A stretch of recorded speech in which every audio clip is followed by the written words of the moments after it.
What is up, guys? Welcome back to the Devy Royale YouTube channel. Today, we are talking 2024 quarterback landing spot predictions. There's a lot of change that's about to happen in the NFL. This is a great draft class for quarterbacks. And so there are a lot of teams that have to make decisions on what to do with their current quarterback. We're going to get into that today. Stick with us through the intro. We'll catch you on the other side.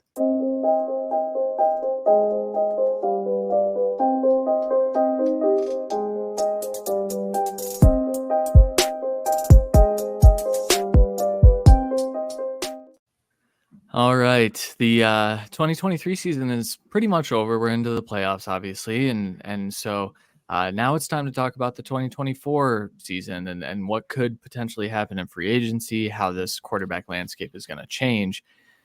Let's just start with the no-brainers, Randy, because, I mean, there's a group of 10 teams that don't have to worry about any of this. So Patrick Mahomes, Josh Allen, Jalen Hurts, Lamar Jackson, Justin Herbert, Joe Burrow, Trevor Lawrence, Dak Prescott, Brock Purdy, and CJ Stroud are the ones that are no-brainers. I was interested because you kind of came up with this list.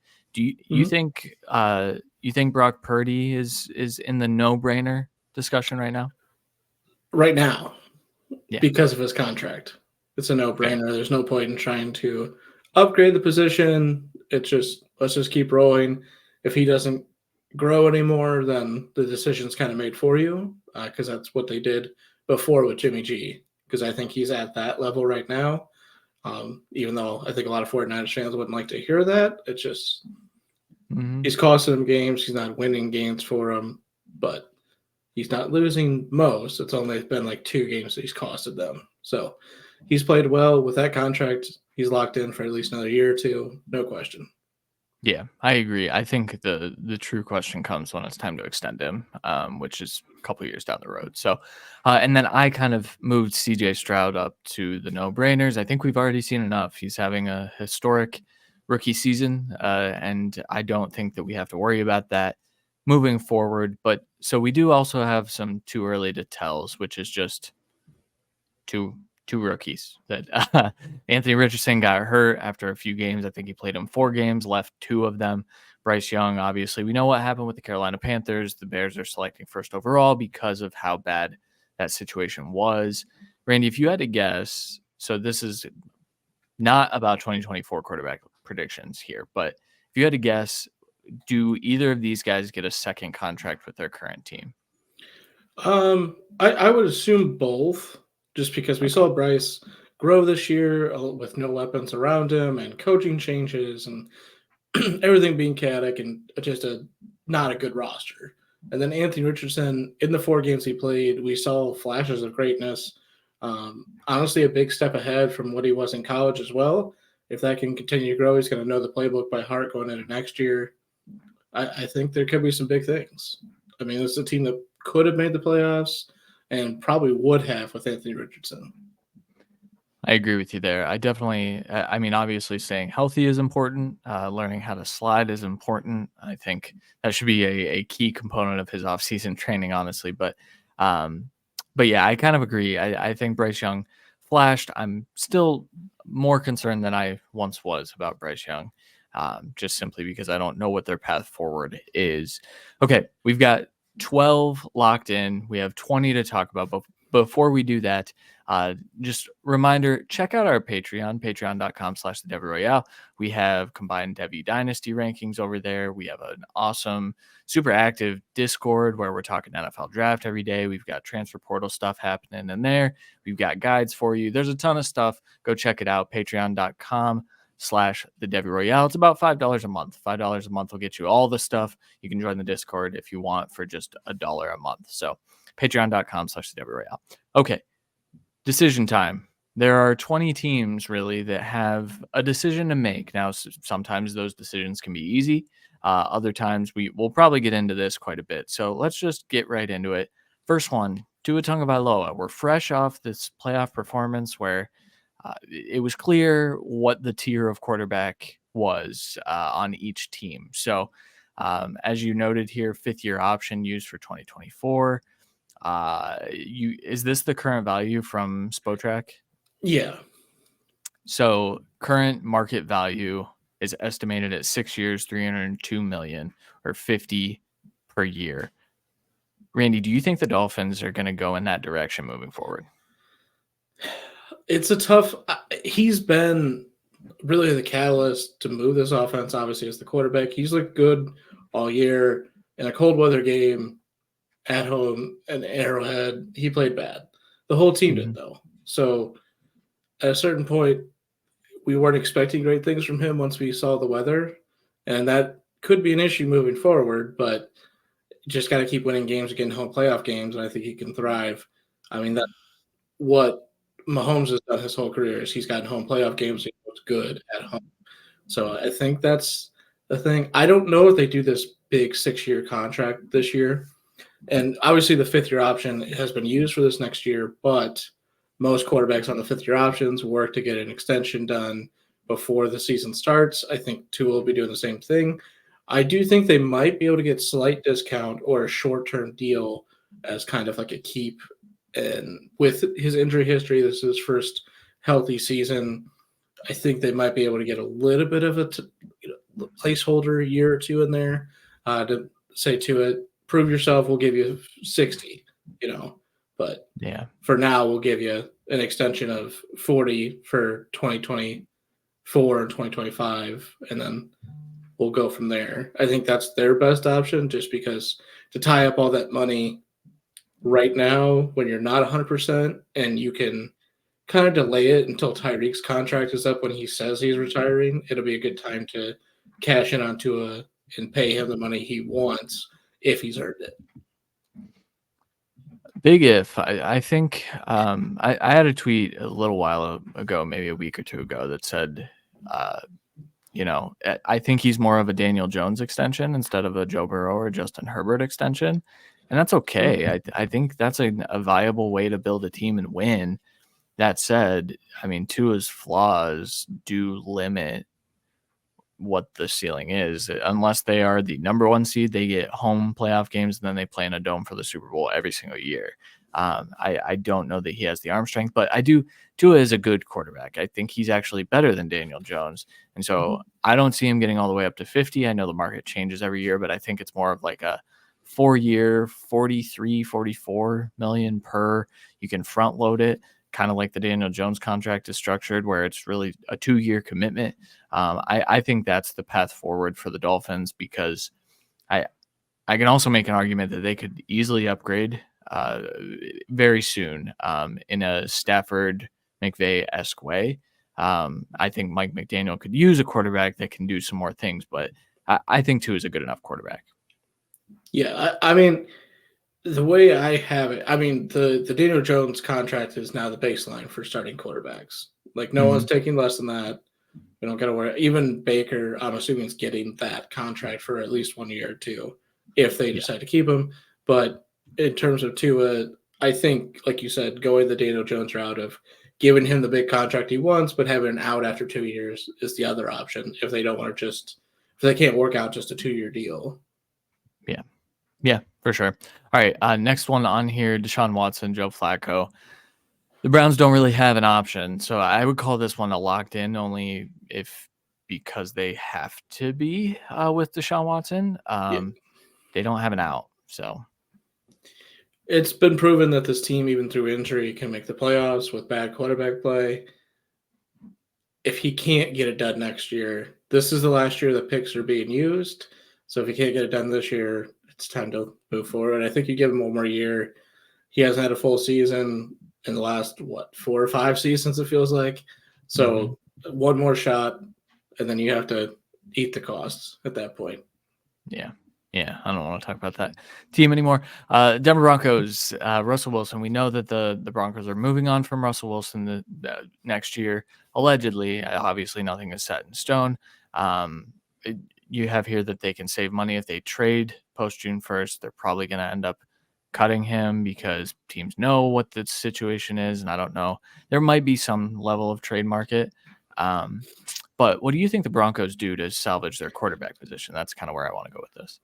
I honestly have no idea because they're already below the salary cap, so they're already in the negative. And then Mhm. this is just going to make it worse because they're paying him this money regardless this next year. Yep. The whole sitting out was to get away from the guarantee next year, so 2025. So this Yep. year they're screwed regardless. They're going to have to eat all that money this year with them being gone. There could be a Brock Osweiler type trade, ironically being the Broncos. That's the only way I see him really traded, just because at a certain point you just cut him because it's not a huge cap savings trade via cut after June 1st. So he's going to get cut because no one's going to trade more than the fourth or probably even the sixth for him, just because the situation is so bad. Russell's looked good this year, not great, not his former self by far, but better than the year before. He's gone. I think they're in a weird spot where they probably don't. They're probably trying to find a quarterback in the second round. That's my point. So Bo Nix, Maybe. Michael Penix, because unless they think the quarterbacks they have right now are the answer, which they can't be, then they don't have the money really to sign anyone good. See, I wouldn't be shocked if they went the JJ McCarthy route, because McCarthy's one that can throw with timing, anticipation, and things like that, and things that Sean Payton looks for in a quarterback. So that's like the wild card. But I think Jarrett Stidham's probably their starter next year, which is kind of sad. Which means you're full tanking for a year. Yeah, to get Quinn Ewers. So yeah, that's kind of the state of the Broncos right now. Sorry about it. Las Vegas Raiders, Aiden O'Connell is their current starter. Ironically, I think they're probably comfortable with that moving forward. I think he did enough that if they have to run it back with him, I think that that's a way that they can win. However, I think they're definitely looking to upgrade. I think they're going to get aggressive here. In my first mock draft and my mock draft that we talked about on this channel last week, I had them trading up for Caleb Williams. Do you see them doing something crazy like that? Yeah, I think it's a very clear possibility. It sounds like it's going to be Antonio Pierce or Exodus. So I would assume Antonio Pierce is the head coach next year. Still waiting to hear on GM. And that kind of will give us some understanding, just because we get to see GM tendencies. So if they get someone that's willing to wheel and deal, they might be trying to go up for one of the top three in this class. They are picking at 13, so they could quote unquote reach for like JJ McCarthy or Michael Penix there. They could try and trade back. That's kind of risky. They have enough cap that if stuff works out as we go down this list and there's someone available like a Kirk Cousins or someone, they could go for it. But at that point, while he's obviously better than Aiden O'Connell, money-wise, you might as well stick with Aiden, have a solid floor, no ceiling, and build around it completely. Yeah, I kind of think that this team, you could drop a rookie quarterback in and be successful, but that's another reason to just keep Aiden O'Connell and continue building and then drop a rookie quarterback in there when the time is right. Yeah. New England Patriots, Mac Jones, Bailey Zappi, it kind of feels with Bill Belichick leaving, with Gerard Mayo being their new head coach. This tandem is both gone.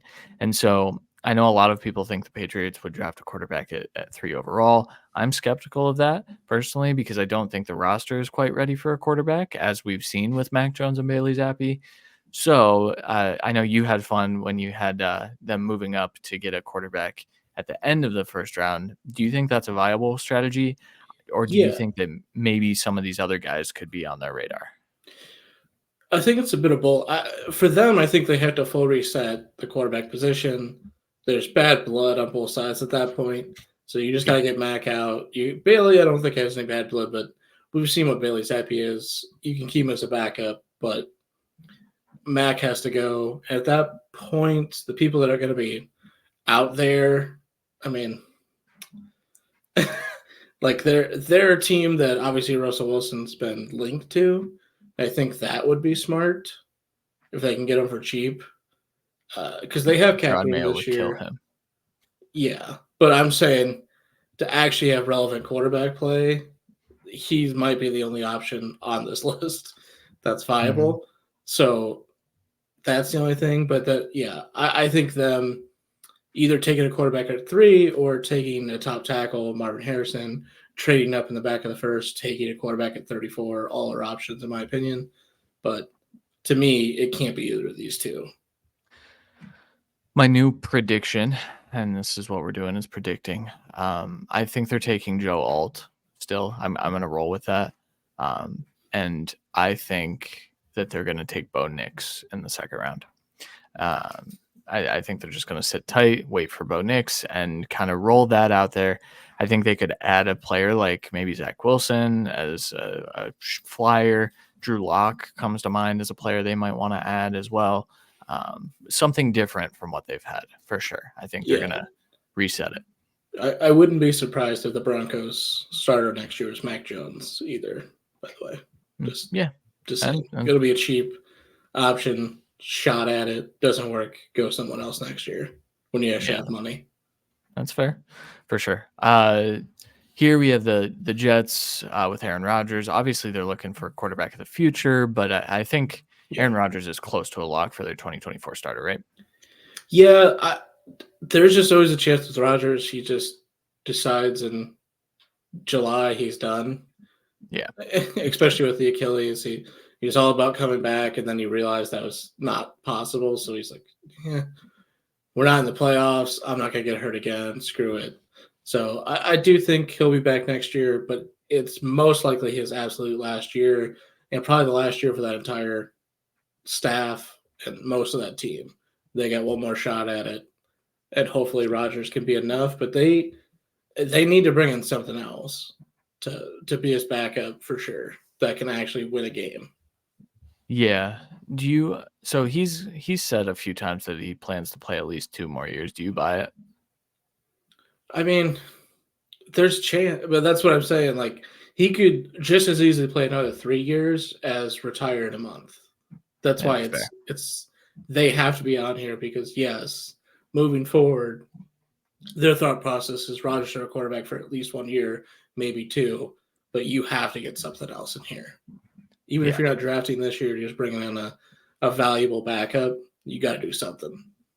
I think middle round rookie as your new backup and kind of like the Aiden O'Connell route for the Raiders that worked out. Or, I think Jimmy Garoppolo is going to be available for someone. So maybe that's a route that one of these teams takes eventually. So Steelers, Kenny Pickett. I've had arguments about this with people. I think there's been a report that they're running it back with Kenny Pickett, and this like Mason Rudolph thing is simply because they're riding the hot hand. I think Kenny Pickett's probably upset about it. I heard he refused to be the backup and then denied refusing to be the backup. So it's kind of a weird situation here. A lot of Steelers fans want to move on. Randy, do you think they do, or do you think they run it back with Pickett? They're running back. When he got drafted, we sat on a live draft show and said verbatim, the Steelers are an organization that are going to give you ample chances. Mm-hmm. Kenny Pickett, even though we knew he wasn't that good then, and I do think there's been some improvement, but still shoddy play at best, they're going to give him another chance. And they might even the year after if he plays that same baseline because they're winning games with him, almost in spite of him at times. But it's not his fault as well because Najee Harris played terrible most of the season. Jalen Warren was a little bit up and down. Receivers are yelling at each other and not playing. Freiermuth was out half the year. The line's still figuring it out. They got a good shot at fixing it this last year, and I think another year of retooling will be good for them. But he's getting hit a ton. No one's doing anything on that team, even though they got talent everywhere. You can't just put all the blame on him. It's just tough. Yeah. So, in my opinion, he's easily back next year. Yeah, I think so as well. I think Steelers fans are going to be upset about that. But I think that's just reality. It's the same fans that if the Steelers are 4-4, Mike Tomlin's the devil and should be fired. So I don't care what they think half the time. That's true. All right, next group of them, Will Levis. I think the Titans have a path to getting an upgrade at quarterback. However, I think that their team is so devoid of talent, especially on the offensive line, that they kind of need to go that route and build and see what Levis is because he flashed some potential. So I would predict that he's their opening week starter next year. Yeah, 100%. The only reason, they have a decision to make because he hasn't been great, hasn't been healthy, and then they're in a position where they could get a quarterback. That's why they're on here. But I Mhm. was very torn between putting him here and the too early to tell. But the Yeah. draft position made me put him here. Here's the thing. An idea that I had earlier today actually is so Bobby Slowick seems to be the favorite to be the Titans head coach. By the time this airs, he might be already. Actually, no, he won't be because the Texans are still in the playoffs. Um, Bobby Slowick could do a lot of really good things with JJ McCarthy. And so one of my crazy off the wall thoughts is that the Patriots actually trade for Will Levis. And the Titans move on. They go get JJ McCarthy, who's probably a better fit for the Slowick system, though I think Levis can probably run that fairly well as well. It's just a thought that they with those thoughts being in there, I think it's justifiable to have him on the decision time, though I do think it might be too early to tell. Like I said, the flashes were pretty good this year. Yeah. But All right. second round pick, top 10 draft position for the team, 6 quarterbacks that are going to get drafted in the first 2 rounds this year. Yeah. It's tough. Yeah, for sure. For sure. All right. Falcons, Desmond Ritter. This seems to be over for Desmond Ritter. What's your prediction for their starter week 1? I'm curious who the coach is going to be, but that'll determine it, I think. Past then, you got a ton of weapons. The line's paid for. You can put a veteran back there and be fine. So a lot of these people we're talking about is a top end option. Obviously, the favorite, the fan favorite, same as when there was a draft day, is Justin Fields going there. Yep. Obviously, I might have some allegiances elsewhere and hoping he goes there, but this would be a fantastic fit for Fields behind that line. He'd actually have time to throw the ball, and they have great running backs. They have good receiving options. They need another receiver, obviously, but they still could get a receiver in the first round, get an edge rusher in the first round, attack receiver in this day 2. They have a lot of options here. It's just not going to be Ritter. Ritter's going to be a backup somewhere. He very well could get another shot and be, ready to do it. I think he was given half a shot with a coach that wanted to play safe and only throw to backups. So I can't really blame him for how it's worked out there. I mean, he didn't rise to the occasion, but it's not all his fault. For sure. I think he's their backup next year. I think he's in Atlanta because I just don't. Yeah, it's tough to cut. It's like a fresh start type situation. Sure. I mean, you'd have to then invest more into the quarterback position, right? So, I guess I don't think Ritter's the type to be sour in the locker room if someone better comes along, like Justin. No, but to me, there's a lot of teams, like Vikings or the Rams, that have an aging veteran, or the Jets that would love to have Desmond Ritter as their backup. So while they spent 4th round capital, maybe late 3rd, I think they could get a 4th or 5th back for him, and you're trading the 2nd for Fields in that case, probably, or trying to pick the quarterback in the 2nd round, trading up. Yeah.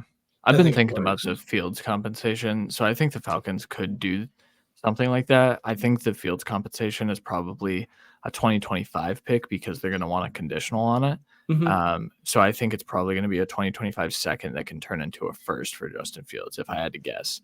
And so that means that you can attack edge rusher and attack wide receiver early, like you mentioned, and kind of put something really nice around Justin Fields.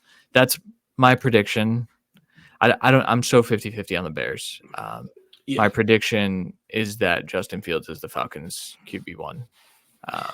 As of today, it'll change tomorrow, but it flip-flops. Well, honestly, let's just Kyler, he's their quarterback. Yeah. They have a chance to draft a quarterback this year if they really wanted to.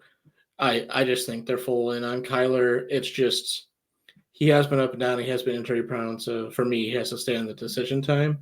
They given him big money. I think he has to prove himself the next year or 2. But switching to the Bears right after, they're about to give him his 5th year option and then trade him, most likely. But they flip-flop. With their decisions, I keep flip-flopping. You keep Eberflus. It gives me thought that they're going to keep Fields. And then the more you look at it, the more you look at everything, it's like they really should go Caleb and just take the fresh start. But then the whole locker room wants Fields, and they wanted Eberflus, and they wanted Poles. So it's going to be tough. I mean, like I said with the Raiders, you have a whole locker room saying, like, keep him or trade me. And I feel like this is close to the same situation. So it's so close for me. It's legitimately 50-50. I have no idea which way the Bears are even leaning. I assume that they are leaning away right now. But I think if I had to guess, just watching Caleb Williams' film, I would guess that they lean that way and are kind of hoping that the leadership stuff checks out. On the other hand, some of Ryan Poles' press conference indicates that they are going to do everything they can to keep Justin Fields, and they're going to be looking for reasons not to move on. And so I really don't know. I want to say that the Bears are going to keep Fields because I think that's the most viable option forward, because I think the team still needs a lot, and dropping a rookie into a situation where the offensive line wasn't very good. Obviously, we're going to do a franchise fix episode here later this week. So stay tuned to the channel. Make sure you subscribe because we're going to be talking about this extensively. It's just I don't know. Try not to say too much now, just because it's like there's so much to look at with this specific situation. But like you said, there's so much that needs help on this team that with the right offensive coordinator, you could do a lot. And he's not going to be asking for a ton. If you wanted to extend him, you also don't have to extend him. You could tell him, hey, we're going to do the fifth-year option, and then we'll go from there because you haven't even played a full season. We need to figure this out. And if they do trade back and keep Fields, they're going to have an extra first-round pick in that season, and they could trade out for the quarterback if they need to then, which could be Arch Manning or a bunch of other new guys, Aaron Nolan, just off the top of my head too. But just to try and put any names out there. But at least trading, you can fill the holes. And if it's not Fields, if it's Fields, you pay him. If it's not Fields, you figure it out, and the rest of the team's set. So, yeah, I do want to mention the 2026 class looks good on paper. So, if that's the route that they choose to go, and they just kind of go along that way, next year, it's a decent quarterback class next year that could be, bolted up with people growing, but both the next two classes, along with this one, are good quarterback classes. We'll see if they're talked about the same as, Caleb and Drake May, but that's beside the point if you have 2 first-round picks in both those drafts.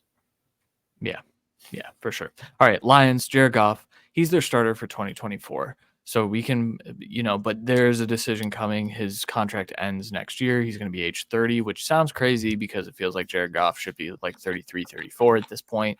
What I would do if I were their GM is I would have found a way to get Anthony Richardson last year. I would take a time machine back and I would have done things differently. However, they didn't do. What's that? They got Hendon Hooker. It's the same, right? Yeah, that's the same. No, I talked to a lot of Lions fans and I think they want a better path forward than Hendon Hooker even, which understandably so.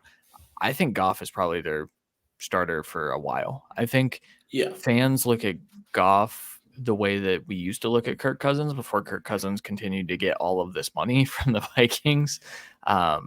From Washington first and then from the Vikings. So I think Goff's going to be their starter for the next decade or half decade at least. Yeah, and market value is currently $38.5 million. I think he gets more than that, but I think it'll be front loaded. I think the Lions would be smart to sign like a 2 or 3 year deal. I think Goff's going to be looking for a 5-year to make his money now before at age 33, it's going to be tough to sign a enormous contract. It just will be, unless he's won a Super Bowl in that time. So we'll see how they play out, but I think it's obviously Goff for at least the next few years. If Hendon Hooker steps up and at his age 30 season and wants to take over in a couple of years, he's not that old, but it's close. Darn close, yeah. That's doable, but I think he'll be a high value backup for the future here. And Goff can really lead this team, especially if you continue to build, because this roster is pretty stacked, but they still have major holes, especially in the secondary. If you can keep upgrading everywhere else and keep the line dominant, you have two good backs. You need another receiver to really step up, but you've nailed a lot of these draft picks, and Goff has led you to the 3 seed. Yeah. For what it's worth, Hendon Hooker just turned 26 last weekend, so yeah, it's close. Yeah, darn, yeah, he's closer to 30 than he is 20. So, yep. Yeah, but Goff, day one starter next year. Packers, Jordan Love, also 100% going to be the starter in 2024. This contract extension that he signed, that little 2-year thing, they got him more money than the more money than the 5th year. Yeah, it would have with incentives and playoffs. Right. For him, he's played well enough, made the playoffs. You know, a lot of bad play as well, but there's been a ton of injuries on this team. So, and it's a young team, so you give him a little bit of credit for that. The line's retooling. So really for him, it's, are you just keeping this deal? Are you looking to nail an extension this offseason? Are you waiting one more year? But the deal ends next year. He made a lot of plays. I think you could get him for a cheap market value. You know, in 4 years' time, it'll be a cheap deal. But I think you could sign him to at least a 4-year contract this offseason, an extension of what he has, so maybe 3-year extension, and you'd look smart. How much do you think he gets? I mean, market value says 43. I don't think that's right. Well, but that's my thing. So I think he'll probably get 47. I think it'll be a decent job. I don't think he gets to 50. Again, like we said Tua is about 50. I don't truly think he's even proved himself to Tua's level yet, only because of time. Like he's had one season. So that's fair. I don't think you come out this offseason and say, you know what, 200 million 4 years. Thanks, buddy. Like it's just too much. You're a rebuilding team, but you could get close to that and front load the crap out of it because you're going to need money down the road here with all these young players. So it's a good option, in my opinion. I think he gets 45 to 48, somewhere in there. Yeah, I was thinking 48. We'll have, depending on who else signs this offseason, we'll be like, Jesus, he's getting that much, you know? But in 2 years, we'll be like, man, they're only paying him 45. If he continues to grow like this. Yeah. His play down the stretch, fantastic. Top 10 level. Yeah, he just has to play well in the first half of games. Yeah, this is true. Complete quarterback. But day one starter next year. I guess question. So Rams, Matthew Stafford looked better than he has in a long, long time this year. Looked healthier. He's under contract through 2026. There is an out that year. He'd be 38. It's obviously time to start looking towards the future in the same way that the Packers did with Jordan Love and Aaron Rodgers. Hopefully Stafford's done before that, before Rodgers did or was done in Green Bay. But do you think Stafford starts day one in 2024? Yeah, unless he wants to retire. I mean, he has had some injury things the last few years, but he looks as good as he has. I mean, most of his career. Like he looks as good as the Super Bowl year right now. And they got more weapons right now. They're retooling the offensive line again, but when you don't have any money or draft picks, it's hard to do that. So they're trying to figure it out now. I think he's their quarterback for another 2 years. So I think they're another candidate. We're going to keep saying Bo Nix's name or Michael Penix, but both those guys would thrive in this offense and this coaching scheme. Now, that's why you kind of have to draft him this year so McVay can stay excited enough to do it because he might be riding out with Donald and Stafford next year or something and retiring for 2 to 3 years and coming back refreshed because he's obviously still so young. So he's easily going to have another coaching job, whether it's with the Rams or not. Not that he's going to get fired anytime soon. It's just he would retire. But I think Stafford's good for at least another year, if not 2. I do think they take the out in 2026, though. I think so, too. This is my favorite to land J.J. McCarthy, for what it's worth. I think sitting him behind Matthew Stafford, if he makes it there, my problem is the next team the Vikings also have this, like, we could take a quarterback now, develop them behind a good quarterback for a year at least. But I think Cousins has more time left.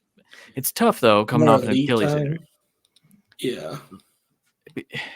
Yeah, I mean, I guess I can make the argument that maybe Stafford does have more time now. Yeah, we're in a weird spot because we're just gonna keep bringing up Penix, Nix, and McCarthy for these kind of teams, but to sit for a year, maybe two, under these two quarterbacks, I mean, they're gonna absolutely thrive. And both these offenses with these coaches, it doesn't matter. Having a little bit of running ability with Bo Nix and JJ McCarthy, I think both coaches would love.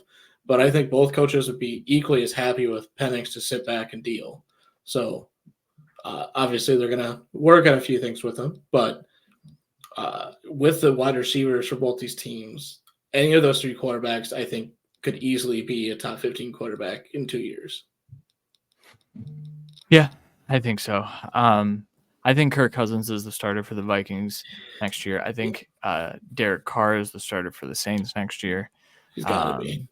Yep. Yeah, they don't really have another option just based No. on how his contract is structured, the way his bank account is set up. Seahawks, Geno Smith seems like a lock as well, despite Pete Carroll leaving and Shane Waldron leaving.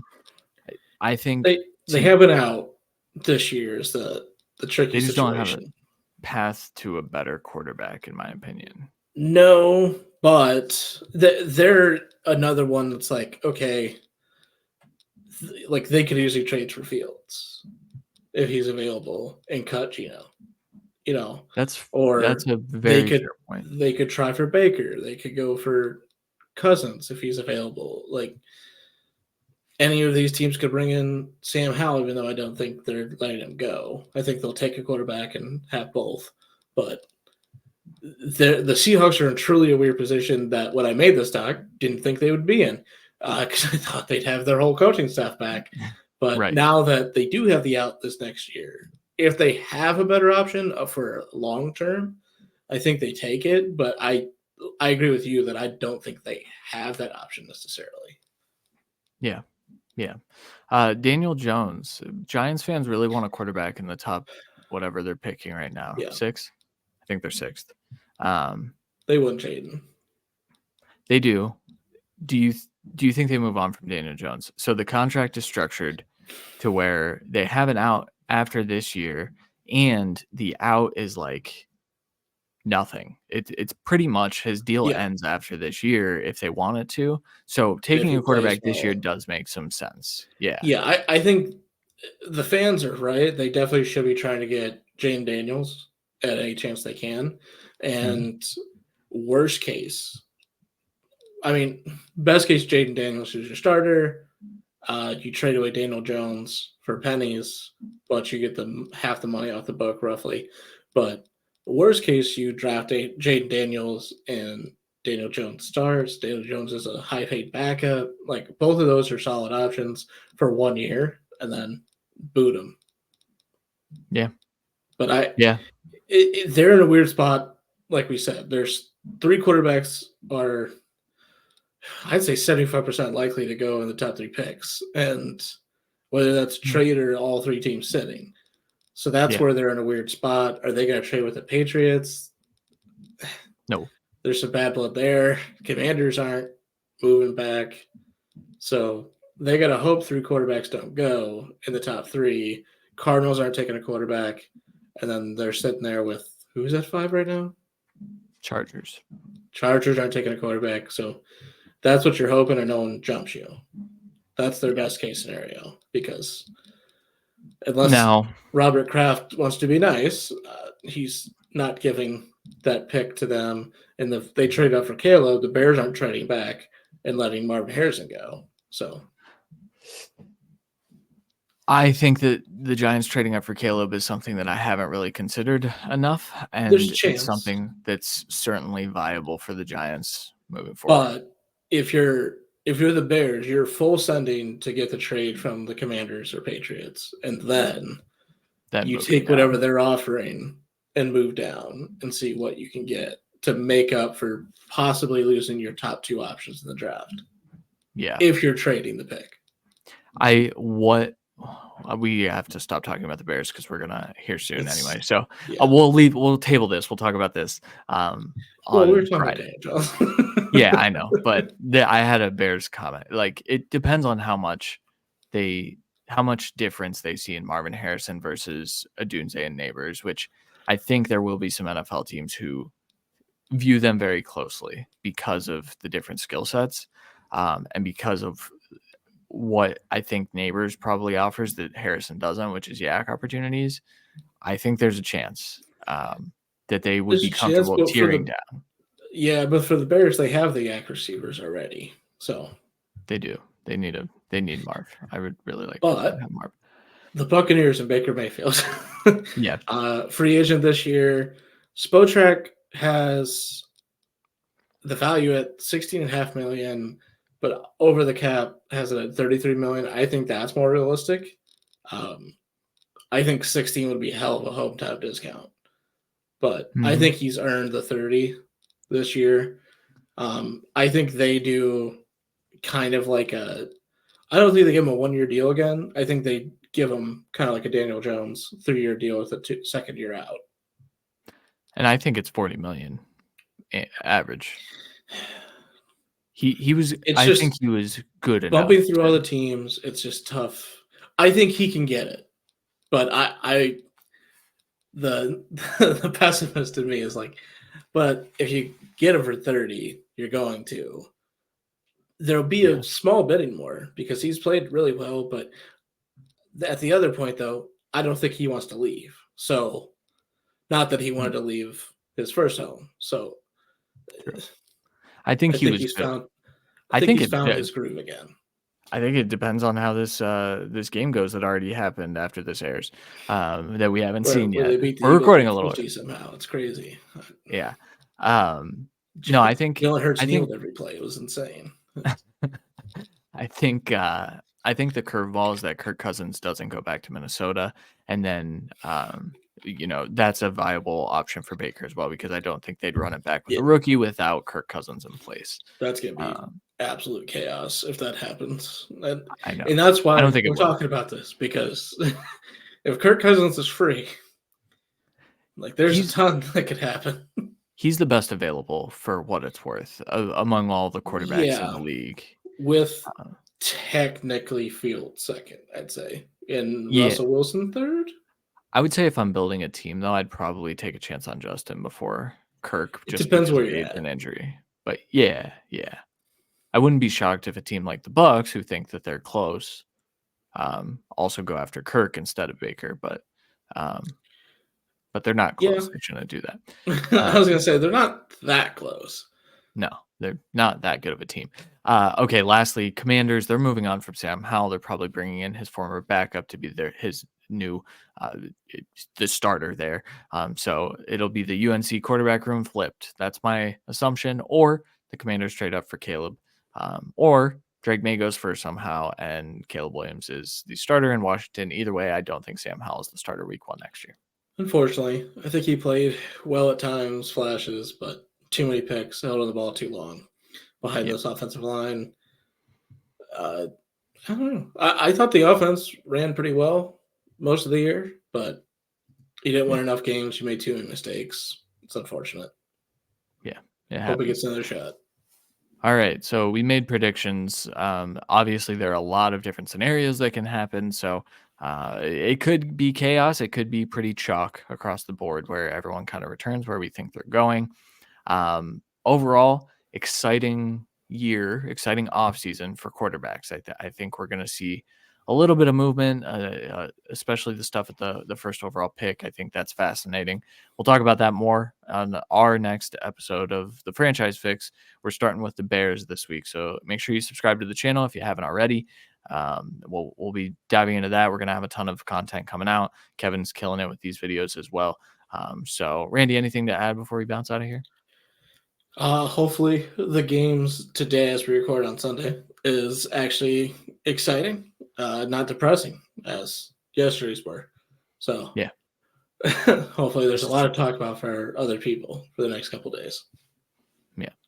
All right. Thank you guys for watching. Make sure you leave a comment. Let us know what you think your favorite team is going to do at quarterback. If there are questions about your quarterback, which, there's a pretty high likelihood that if you clicked on this video that you're hoping to know what the options are for your team. So drop a comment. Let us know what you think. We'll talk to you next time. Thanks for watching.